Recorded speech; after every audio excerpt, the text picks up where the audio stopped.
Is it fair to say that the barrier to entry to be a wrestler has it's gotten easier because physically? No, that is absolutely fair to say. It's remarkably easier nowadays. It's easier, right? Because a guy easier. Like Logan Paul, yep, would have been beaten up in 92.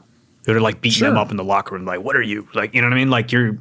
It was like a closed ecosystem. Absolutely. Which now it's there's more of an integration. Their activations, they're doing deals with Nike. There's more celebrity crossover. I mean, I've said it before. I don't know if I've ever said it publicly or not, but I think we're headed on a path where it's a couple of WrestleManias down the road, the main event's going to be Logan Paul versus Mr. Beast, and it's what is their wrestling acumen? How many miles have they put into it? It's does it matter? It's the process of evolution. This has been heavily publicized as well recently. It's people are getting cast in roles for films just based on their social media following. And that's kind of in relation to the Logan Paul thing. He just decided he wanted to be a wrestler or try wrestling, or his agent was like, hey, why don't you give this a shot? They're willing to give you a shot. Mm-hmm. You're in shape. You know what I mean? You have a huge community that we could plug into. Mm-hmm. I would say it's more that, but also as to your point too, it's that thing that was once so protected, that sort of industry insider kayfabe, where it's we don't tell anybody how things are backstage. Right. We don't tell you how things work, how we live, how we operate. Now the doors are almost wide open. Absolutely. Right. It's a paper thin curtain. That was AEW's Kenny Omega saying some dumb shit about Logan Paul. Mr. Beast gonna main event WrestleMania, blah, blah, blah, blah. I get where he's coming from on that. Yes, I fully understand that WWE has opened their doors to celebrities and such. Bad Bunny, this and that, but the idea that Logan Paul is just a YouTuber still to some people is kind of mind-boggling. He is a professional athlete. Long before he was ever in WWE, this guy fought Floyd Mayweather Jr. and went 12 rounds with him. Now, was it a real match? That's debatable, of course. We can speculate on that. Of course it wasn't, just like his brother's fights. They're exhibitions. But still, nobody can ever say that Logan Paul is not a real athlete. He's just a YouTuber cosplaying and shit. Bro's got a full-time contract now, dude. I'm tired of hearing this stupid shit. Yeah, I'll simp for Logan Paul all day long because people keep giving him a bad rap. People keep saying this about him, and you cannot compare him to Mr. Beast, is what I'm getting at here. Yes, he's an outsider, but he's physically as capable, if not more capable, than most people in WWE right now, let alone AEW. Maybe not AEW in-ring. AEW's got some pretty solid in-ring stuff, which we're going to address here in a second. But Logan Paul's got the size, he's got the look, he's got the charisma, he's got the heel personality, he can cut the promo, and he backs it up in the ring. And now he's not just showing up once a year. He's got a full-time contract. Yes, he's not there every week, but a lot of guys aren't there every week. When's the last time Roman was there every week? When's the last time Punk took a couple weeks off? Wrestlers get time off nowadays. Blurry there. We'll fix that blur. Also, yes, I know if you haven't watched my other video, I did chip my tooth. I know it's unsightly. I do have a dentist appointment. I'll get it taken care of, I promise. Maybe. It depends. I'm a college student right now, so depending on the price, we might have to live with it for a little bit. But maybe it's the new gimmick. But yes, I am aware of that, and, hold your comments, please.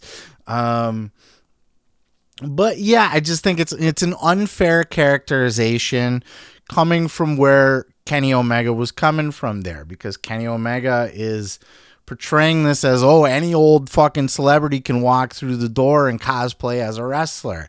And that's just not what Logan Paul is doing. I'm sorry. Him and Mr. Beast, Yes, they're YouTubers. Yes, they're friends. Yes, they have done videos together. No, they are not the same thing when it comes to professional wrestling. It's kind of preposterous, especially coming from the guy that wrestles blow-up dolls. Oh, you're exposing the business to celebrities and just letting any old buddy walk in. Yeah, let's go fucking wrestle a blow-up doll. It's a little silly. But he's not the only person from AEW saying silly shit this week, as good old Will Ospreay popped up and he did the Yo Josh Martinez show. Has wrestlers on from time to time, and he had Will Ospreay on, who was hyping up AEW, really touting their strengths and maybe over exaggerating to the point of delusion. But hey, that's what he gets paid to do, right? Check out this clip. Wanted to know, All In Texas is happening July 12th, according to some reports. WWE is running Saturday night's main event, which will be on NBC, free TV, in Atlanta, that same exact night. What would make AEW the better product on that night, Saturday, July 12th? Because we smoke them in every field of wrestling. Like, oh, mate, we're just better. Like, I respect them. I respect every single one of them there. They're all vets. They all know what they're doing. They're great at their job. They understand getting people on their feet. But we are so much more of a better wrestling company than them. Like, our guys smoke them every single day of the week. They've got good guys like Gunther. They've got great guys like Orton. They've got good guys like Chad Gable. I respect all of them. But on our worst day, we smoke all of you guys. So again, I'm not going to pretend that I don't understand what he's trying to say here. He's saying that AEW has the better in-ring product, the better wrestles, brother.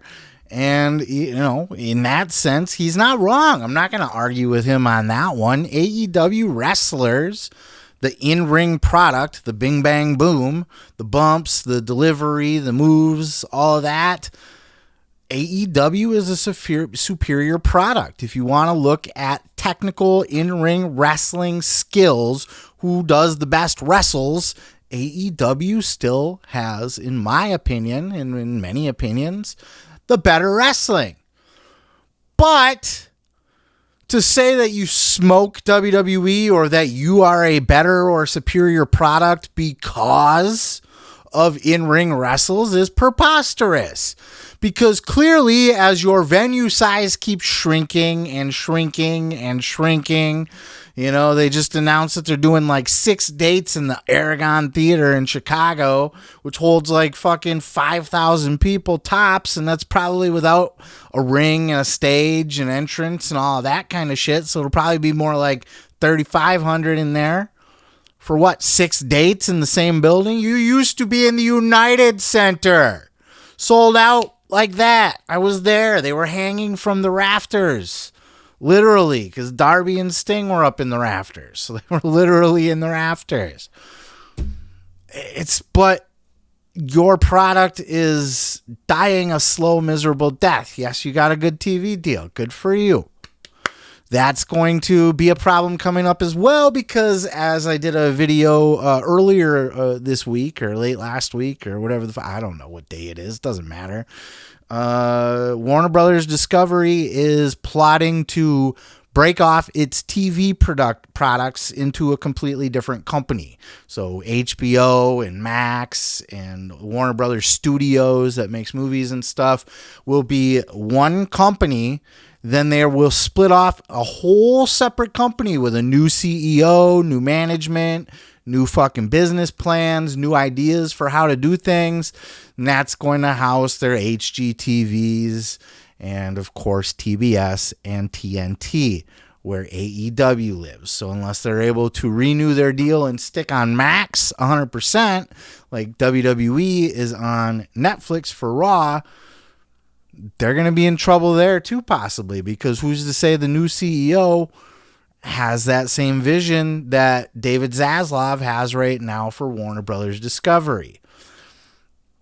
But, you know, credit where credit's due. They got a good TV deal. They're not entirely a failing company, but you can see the ratings haven't entirely, you know, they fluctuate a little bit. They haven't really blown anybody out of the water in a long time, years. And now they're in their attendance in arenas or buildings at this point. Because what do they play? They did the Philadelphia Bingo Hall. They got that lined up too.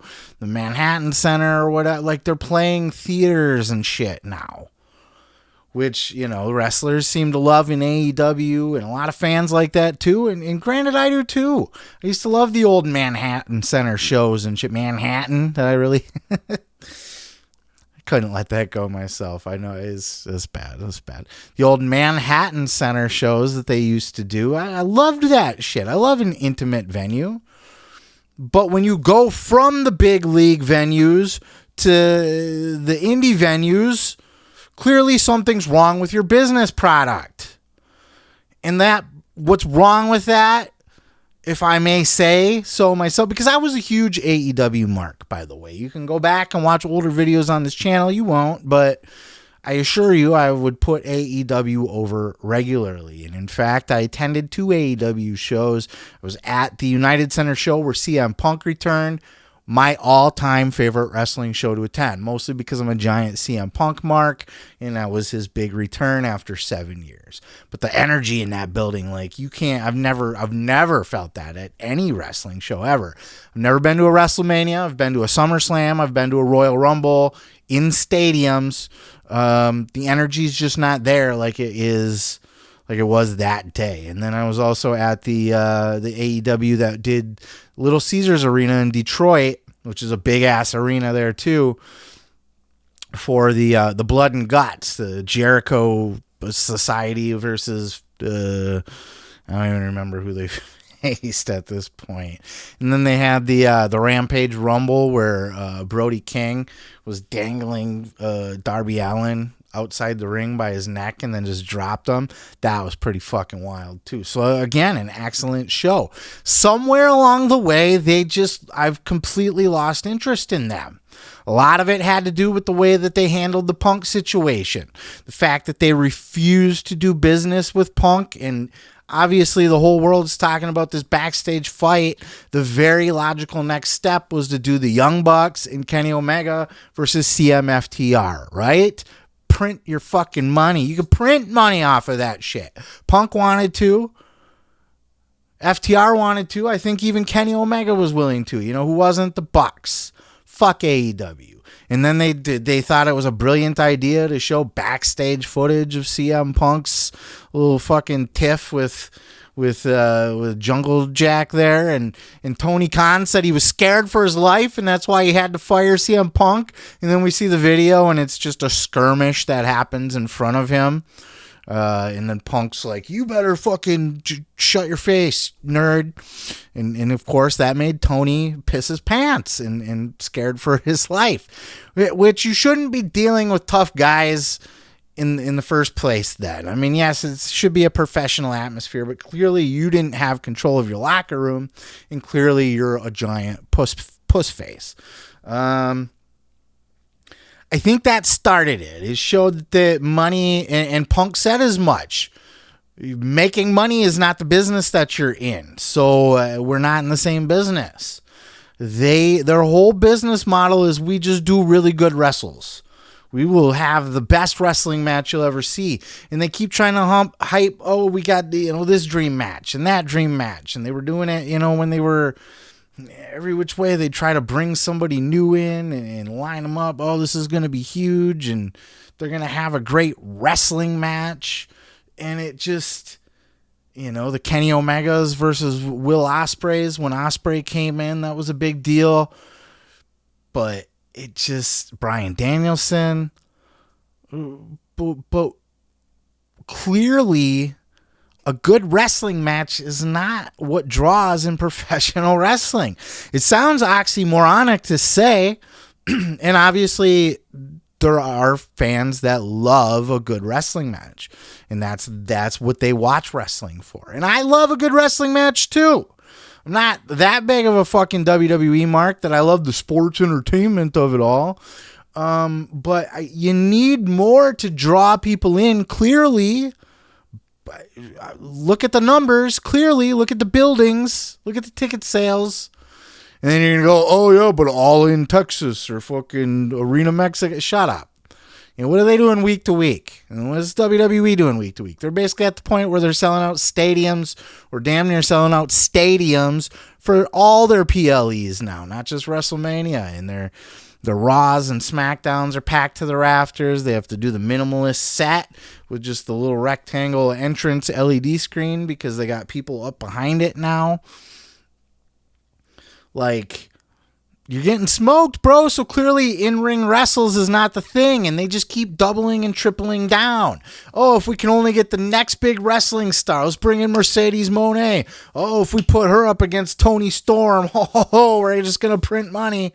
And then it's, you know, because that's not it. There's more to wrestling than that. Obviously, again, there's a fan base where that is what they go to wrestling for. But that's clearly just a niche. It's a niche. Good Wrestles is a niche in professional wrestling, my friends, because there's more to it. Professional wrestling is, and always has been, don't get it twisted, been about story, about entertainment, about characters and personalities, who you care about, drawing you in. Nobody ever accused Bruno Sammartino of being a 5-star fucking Mat Classic wrestler. He was pretty good, but wrestling was simple back then. But it was in the New York era. That Italian type fucking people loved that shit. That was their guy. Even before that, a Gorgeous George was, you know, when wrestling was first put on TV, who was the big star? Gorgeous George, because he was the personality. Because there's a bunch of fucking men in woolly tights, and then there's this character, this personality. It's always, always, always been that way. You know, just watch the Dark Side of the Ring with superstar Billy Graham. Character and personality. No one accused Billy Graham of being a good in-ring wrestler.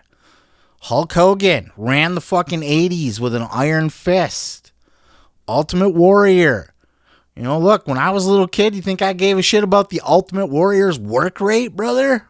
No.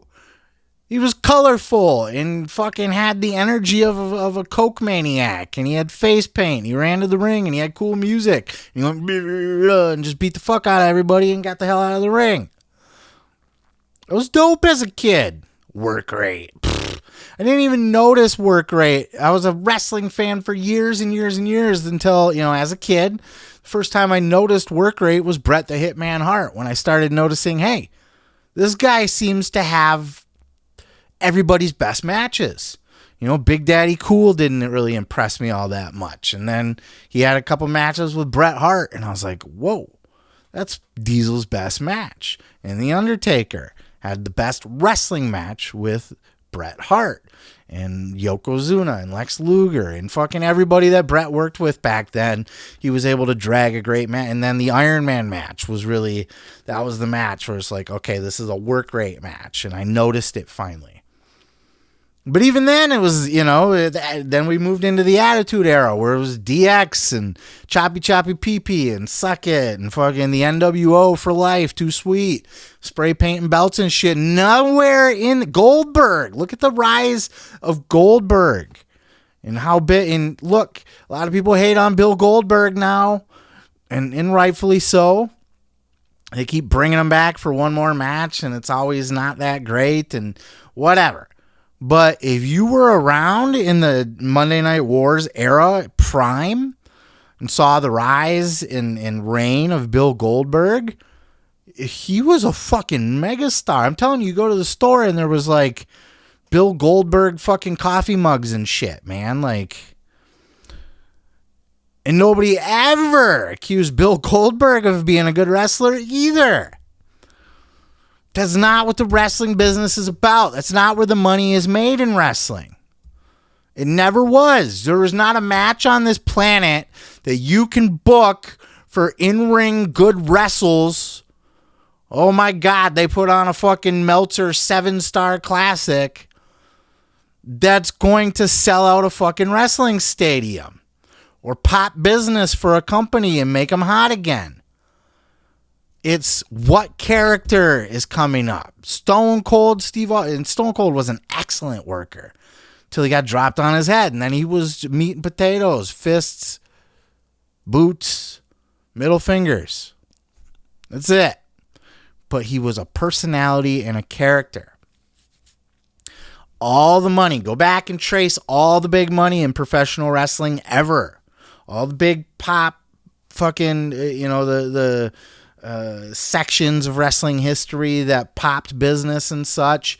It had nothing to do with, that was a really good 5-star Meltzer match. None of it. Not a goddamn any of it. And I love Will Ospreay, and I would say he's probably one of, if not the greatest wrestlers on the planet. He's a little bit choreographed. He's a little bit gymnastics. He's a little bit, would probably fit in with the Flying Graysons in the Batman universe, right? Doing the trapeze acts and stuff. Certainly Ricochet, same thing. It's never been about the matches. Matches are great. We want to see great matches, especially at like a WrestleMania. You tell a great story building up to something, Shawn Michaels and The Undertaker, then they deliver that 5-star match. Wow. Shawn Michaels and Kurt Angle deliver a 5-star. I don't think Meltzer gave that a 5-star match. Doesn't matter what Meltzer thinks. That's a 5-star wrestling match, Michaels and Kurt Angle. But what was the build up to it? Kurt Angle singing, "I'm a sexy boy." That's what you remember from it. "I'll make your ankle hurt. Ankle hurt." He's got fucking Sherry out there. He brings out Marty Jannetty and then beats up Marty. Like, that's what you remember. You don't remember. The good wrestles are the cherry on top after you've built that story. What's the greatest, biggest, most famous wrestling match of all time ever? Not the greatest Meltzer 5-star, but what is literally the most famous to this day, most iconic wrestling match of all time. It's Hulk Hogan versus Andre the Giant at WrestleMania 3. A complete and total shit show of a match. Sloppy, rough around the edges. Andre could barely move. The fucking botched pinfall where Andre actually did pin Hogan, and Hogan probably couldn't get out from underneath him. And Andre barely, it was not pretty. The match of that night was Savage and Steamboat. And God bless them, they are remembered as one of the greatest wrestling matches of all time ever. But did they pop business? No. Hogan and Andre did. So I love the enthusiasm from Will Ospreay. I love that he's passionate about what he does. He believes in his company and what they do and the product that they put on. But as long as their goal is to do the best wrestling match, they will always be a far number 2. And I still say they're number 2 instead of TNA because even though they're basically doing the same size venues as TNA nowadays, because they got more money, so, and they got a better TV deal. So that makes them de facto number 2. But they're falling further and further and further away from WWE, and they were close. And don't give me that, WWE's been around for... Shut the fuck up. WWE was around for years and years and years before Eric Bischoff took over WCW, and he turned that bitch around in what? A year? 2 years? Nitro was beating Raw every single night, head to head. Because it was more entertaining to watch. It was a better show. Yes, they had amazing matches, but was that what was drawing people? They had the Rey Mysterios, Dean Malenkos, Eddie Guerreros, and that was the cherry on top. That was the wow. They have they have Goldberg, they have the NWO, they have Sting, they have DDP, Rod the Bod, and then they also have the vanilla midgets that wrestle really good. It just is what it is. And AEW will never grow their company. They will never be bigger than they are now. I don't know how they don't see this. Are they dumb to it, or are they just stubborn and they're just, this is our niche. We don't care how many fans we lose. We don't care how many people that we can't put in our buildings anymore. As long as we're getting a TV deal that pays the bills and we got a billionaire's son running the company with a big pocketbook, writing big checks.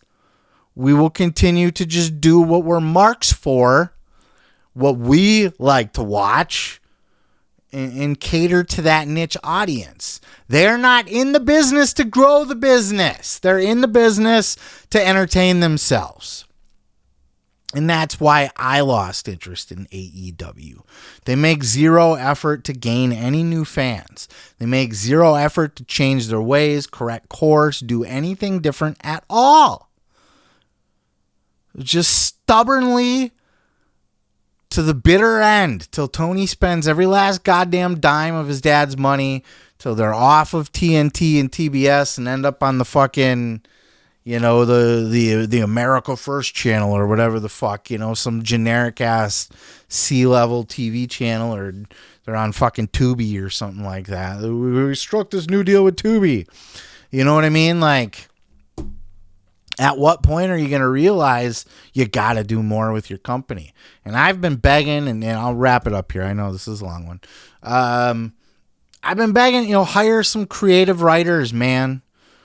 Hire your Tony Khan is not the genius booker that he thinks he is. He's a matchmaker, a fine matchmaker at that. Look, man, if you're going to make a match, he's a good matchmaker. Oh, this guy matched up with this guy. That's great. But are people spending money on it? Some people. But less and less, fewer and fewer every single time. And that's embarrassing for AEW. And that is going to lead to AEW's downfall. Because they will stubbornly fight that to the bitter end. And you can come at me, bro, in the comments. I can see the unfollows and the angry comments and all that from the AEW fanboys. I get it. I got to keep it real, though. I'm not going to cater to you fuckers just because you get upset when I talk shit about your company. I used to love AEW. I used to give AEW my money. Now I don't. I'm telling you why. And I'm telling you why they go from the United Center to the Aragon fucking Theater 6 days in a row. And it's not because they're putting on good fucking entertaining shows. We're the best wrestle. Okay. We're the best wrestle all the way to bankruptcy. We'll leave it there. Peace, love, and pizza. I am your boy, Seth Grimes, and we'll catch you in the next video. Thank you for checking out the video. Don't forget to like. Don't forget to subscribe. Don't forget to rest in peace.